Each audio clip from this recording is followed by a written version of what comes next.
श्रोताओं नमस्कार। समसामयिक विषयों पर आधारित हमारे साप्ताहिक कार्यक्रम बातों बातों में के आज के अंक के साथ मैं विकल्प शुक्ला। श्रोताओं, देश के लिए प्राण न्यौछावर करने वाले वीरों के सम्मान में 21 दिन का राष्ट्रव्यापी मेरी माटी मेरा देश अभियान इन दिनों पूरे उत्साह के साथ चल रहा है। यह अभियान 9 अगस्त से शुरू हुआ है और यह 30 अगस्त तक चलेगा। इसके तहत देश भर में राज्यों, गांवों और ब्लॉक स्तर के साथ साथ स्थानीय शहरी निकायों में भी विशेष कार्यक्रम आयोजित किए जा रहे हैं। इस अभियान में स्वतंत्रता सेनानियों और सुरक्षा बलों को समर्पित स्मारक पट्टिकाएं लगाई जा रही हैं। इसके साथ ही वीरों के सम्मान में पंच प्राण प्रतिज्ञा, वसुधा वंदन और वीरों का वंदन जैसे कार्यक्रम भी आयोजित किए जा रहे हैं। श्रोताओं, प्रधानमंत्री श्री नरेंद्र मोदी ने आकाशवाणी पर प्रसारित मन की बात कार्यक्रम के दौरान इस अभियान की घोषणा की थी। अभियान के हिस्से के रूप में स्वतंत्रता सेनानियों और सुरक्षा बलों को समर्पित जो स्मारक पट्टिकाएं लगाई जा रही हैं, उनमें प्रधानमंत्री का संदेश है। साथ ही उस क्षेत्र से संबंधित शहीद सेनानियों के नाम भी उनमें अंकित हैं। श्रोताओं, अभियान के तहत एक अमृत कलश यात्रा भी निकाली जाएगी, जिसमें दिल्ली में अमृत वाटिका बनाने के लिए 7,500 कलशों में देश के कोने कोने से मिट्टी लाई जाएगी। यह अमृत वाटिका एक भारत श्रेष्ठ भारत की प्रतिबद्धता का प्रतीक होगी। श्रोताओं, आज इन सब विषयों पर बात करने के लिए हमारे साथ हैं नेहरू युवा केंद्र के रायपुर जिले के युवा अधिकारी अर्पित तिवारी। अर्पित जी, आकाशवाणी समाचार के इस कार्यक्रम में हम आपका हार्दिक स्वागत करते हैं। बहुत बहुत धन्यवाद सर। अर्पित जी, जैसा भी हम अपने श्रोताओं को बता रहे थे कि मेरी माटी मेरा देश अभियान चल रहा है और नेहरू युवा केंद्र इसमें बहुत सक्रिय सहभागिता अपनी निभा रहा है और आप क्योंकि इसके प्रभारी अधिकारी हैं यहाँ पर, तो मैं ये जानना चाहूंगा सबसे पहले कि इस अभियान का उद्देश्य क्या है, ये हमारे श्रोताओं को आप बताइए।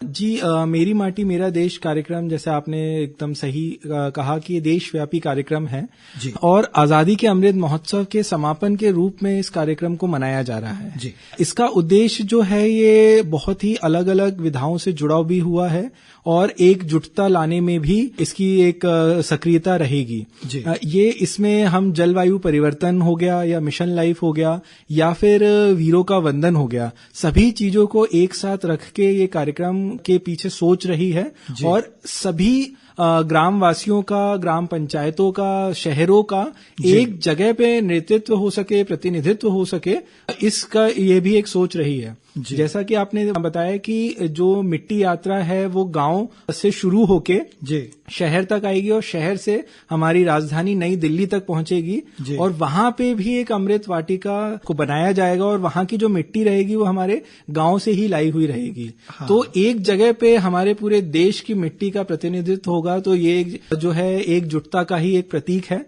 और सभी देशवासियों का एक भाव भी जागृत होगा कि उनके जमीन का जो प्रतिनिधित्व है वो एक जगह हो रहा है राष्ट्रीय स्तर पे, जिसको अंतर्राष्ट्रीय ख्याति भी प्राप्त होगी।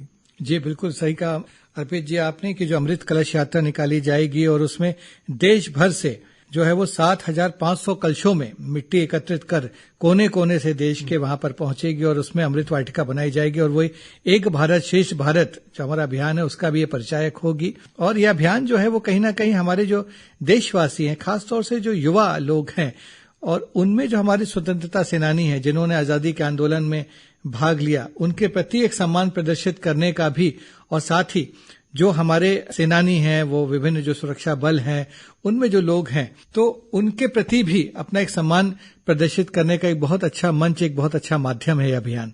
तो अर्पित जी, इसमें नेहरू युवा केंद्र की क्या भूमिका है इस पूरे अभियान में? नेहरू युवा केंद्र का किस तरह से जुड़ाव है इस अभियान से, इसके बारे में हमारे श्रोताओं को बताइए। देखिए, नेहरू युवा केंद्र की इसमें बहुत ही सक्रिय भूमिका है। युवा कार्यक्रम खेल मंत्रालय भारत सरकार को इसके कई कार्यक्रमों का नोडल भी बनाया गया है और चूंकि नेहरू युवा केंद्र युवा कार्यक्रम खेल मंत्रालय के अंतर्गत आता है तो इसकी रिस्पॉन्सिबिलिटी नेहरू युवा केंद्र को मिली है। तो जैसा आपने बताया कि इसकी जो टैगलाइन भी है माटी को नमन वीरों का वंदन, वो उसमें जो हमारे रिटायर्ड हो चुके जवान हैं, अधिकारी हैं या फिर जो शहीद हो चुके हैं हमारे जवान, उनके उनके परिवार का सम्मान करना, उन्हें पहचान दिलाना और ससम्मान उनके जो बलिदान को पहचानना, ये इसमें नेहरू युवा केंद्र की काफी सक्रियता रही है। मैं आपको कुछ उदाहरण के रूप में बताना चाहूंगा कि रायपुर शहर में भी जो माना बस्ती में हमने मेरी माटी मेरा देश का कार्यक्रम आयोजित किया था, तो उसमें जो सेंट्रल आर्म्ड पुलिस फोर्स के आईटीबीपी से, सीआरपीएफ से जो जवान शहीद हुए थे मुठभेड़ में या किसी भी उसमें, तो उनके परिवार वालों को बुलाया गया था और उनका जो बलिदान रहा है उनके परिवार का, उसको सम्मानित भी किया गया था। साथ ही साथ एयरफोर्स को भी जो यहाँ पे जो टुकड़ी यहाँ पे तैनात है, उनके जवानों को, अधिकारियों को भी बुलाया गया था और उनको भी सम्मान किया गया था। तो ये इसमें नेहरू युवा केंद्र काफी सक्रिय भूमिका निभा रहा है। साथ ही साथ इसमें 75 पेड़ भी लगाए जा रहे हैं। अच्छा। तो नेहरू युवा केंद्र इसमें ग्राम पंचायत के साथ मिलके, जिला पंचायत के साथ मिलके इस महा वृक्षारोपण अभियान है, इसमें भी सक्रिय भूमिका निभा रहा है। जो हमारे स्वयं सेवक हैं वो उस पर अपने ग्राम पंचायत लेवल पे युवा मंडल के माध्यम से ये वृक्षारोपण कर रहे हैं और हम देखते भी आ रहे हैं कि वृक्षारोपण हर साल होता है, बट वो जो हमें रिजल्ट मिलना चाहिए, जो प्रकृति के रूप में जो हम कार्य कर रहे हैं, वो कहीं ना कहीं पीछे छूट जाता है। तो इस बार इसका उद्देश्य ये है कि हम इस तरीके से वृक्षारोपण करें कि वो जो प्रयास हमारे स्वयं सेवक गांव वासियों के द्वारा किए जा रहे हैं, उसमें उसका कुछ फल मिल भी सके प्रकृति को भी और नागरिकों को भी, ग्रामवासियों को भी। तो इस बार अमृत वाटिका के रूप में मनाया जा रहा है कि सिर्फ जो कार्य है वो पेड़ लगाने तक सीमित नहीं रहेगा, बट उसका भरण पोषण भी उतना ही, मतलब उसी तरह से उसको संरक्षित भी किया जाएगा। तो इसमें भी जो है भूमिका स्वयं सेवकों की नेहरू युवा केंद्र की काफी बढ़ जाती है और इसमें नेहरू युवा केंद्र के द्वारा सभी विभागों का सहयोग भी किया जा रहा है, भले वो फॉरेस्ट विभाग हो, वन विभाग हो, जिला प्रशासन हो, मनरेगा की टीम हो या ग्राम पंचायत के सरपंच हो, तो वहां पे सभी एक दूसरे का योगदान दे रहे हैं, सहयोग कर रहे हैं और इसको, इस अभियान को सफल बनाने में अपनी भूमिका निभा रहे हैं। जी अर्पित जी, भी आपने बताया कि जो 14 अगस्त को आपने रायपुर के माना में एक कार्यक्रम किया वीरों के वंदन के लिए, उनके जो हमारे जो शहीद सेनानी हैं हमारे, उनके परिजनों को बुलाया और उनका आपने सम्मान किया। तो बिल्कुल मैं मानता हूं कि बड़ा भावुक करने वाला क्षण रहा होगा, क्योंकि गर्व के पल तो होते ही हैं कि हम अपने शहीदों का सम्मान करते हैं, लेकिन जब उनके परिजन आते हैं तो बड़े भावुक करने वाले भी पल रहते हैं। कैसा अनुभव रहा वहां पर? वो परिजनों ने कैसा महसूस किया जब आपने उनको, दूर दराज के इलाकों से भी आपने, बस्तर संभाग से भी उनके परिजनों को बुलाया हमारे शहीदों के, तो कैसा वो अनुभव थोड़ा सा हमारे श्रोताओं के साथ आप साझा कीजिए।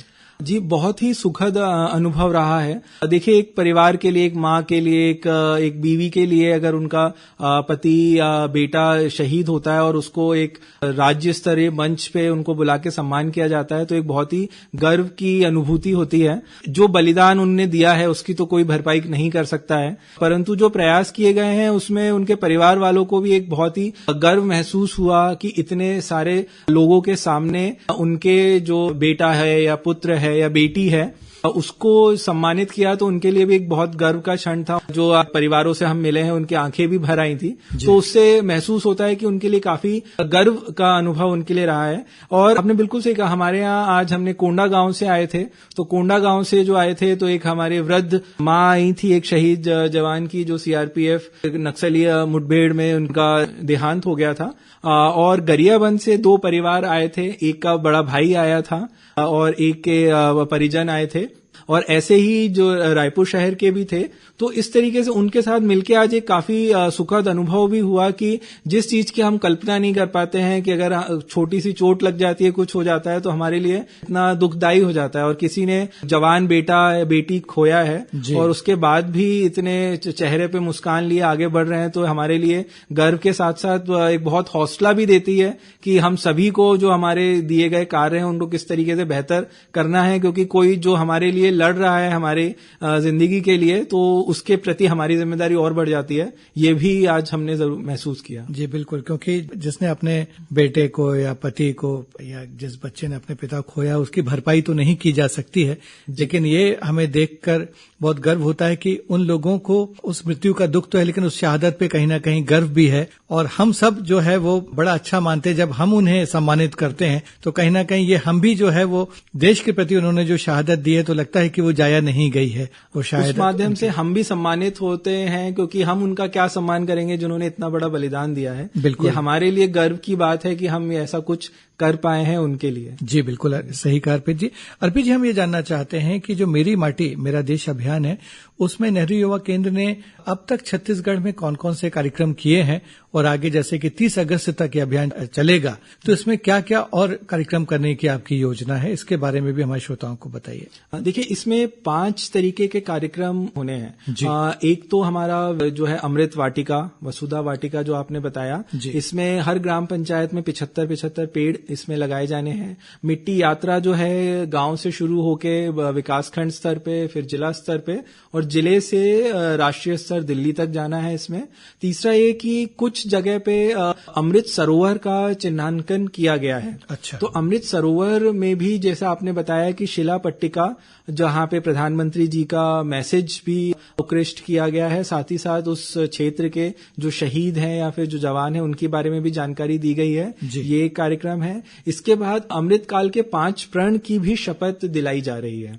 अमृत काल के 5 प्रण के बारे में बताना चाहूंगा कि जैसा कि हम सभी देख रहे हैं कि अब हम अगले 25 वर्षों की तरफ आगे देख रहे हैं, 75 वर्षों को पीछे छोड़ते हुए, तो अब हम भारत को एक विश्व गुरु के रूप में देखा जा रहा है। जी बिल्कुल। जिसमें तो उस पहचान को और बढ़ाते हुए क्या देशवासियों की भूमिका हो सकती है, उसके ऊपर 5 प्रण की शपथ दिलाई जा रही है कि किस तरीके से नागरिकों का कर्तव्य होना चाहिए, किस तरीके से देश निर्माण में सभी की सहभागिता होनी चाहिए, किस तरीके से हमारे संस्कृति पे हमें गर्व होना चाहिए और उसको हम संजो के रख सकें, किस तरीके से गुलामी की मानसिकता को हम दूर कर सकें। और यहाँ पे गुलामी की मानसिकता हम अंग्रेजों के बारे में नहीं कर रहे हैं, इसको हम और थोड़े व्यापक रूप से देखें तो हम किसी ना किसी चीज से ग्रसित हैं या गुलाम हैं, उसके ऊपर भी चर्चा कर रहे हैं। और सबसे बड़ी जो हमारी शक्ति है कि अनेकता में एकता, तो एकजुटता कैसे बनी रहे और उसको हम किस तरीके से अपनी ताकत बना सकें, इस चीज को जन जन तक पहुंचाना है, समझाना है।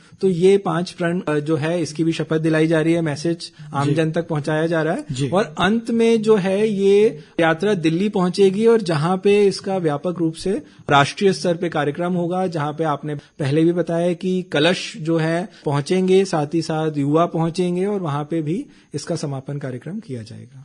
बहुत अच्छा बताया अर्पित जी आपने, बड़े ही अच्छे तरीके से जो मेरी माटी मेरा देश जो अभियान है उसके जो विभिन्न पहलू हैं उसे बहुत अच्छे से प्रकाश डाला, और छत्तीसगढ़ में नेहरू युवा केंद्र इसमें किस तरह से अपनी सहभागिता निभा रहा है इसके बारे में भी आपने बताया। अर्पित जी, आकाशवाणी समाचार की ओर से हम आपका आभार व्यक्त करते हैं। जी बहुत बहुत धन्यवाद। तो श्रोताओं, इसी के साथ समसामयिक विषयों पर आधारित हमारा साप्ताहिक कार्यक्रम बातों बातों में के आज का अंक यहाँ संपन्न होता है। अगले हफ्ते एक नए विषय के साथ हम फिर हाजिर होंगे। अब हम आपसे विदा लेते हैं। नमस्कार।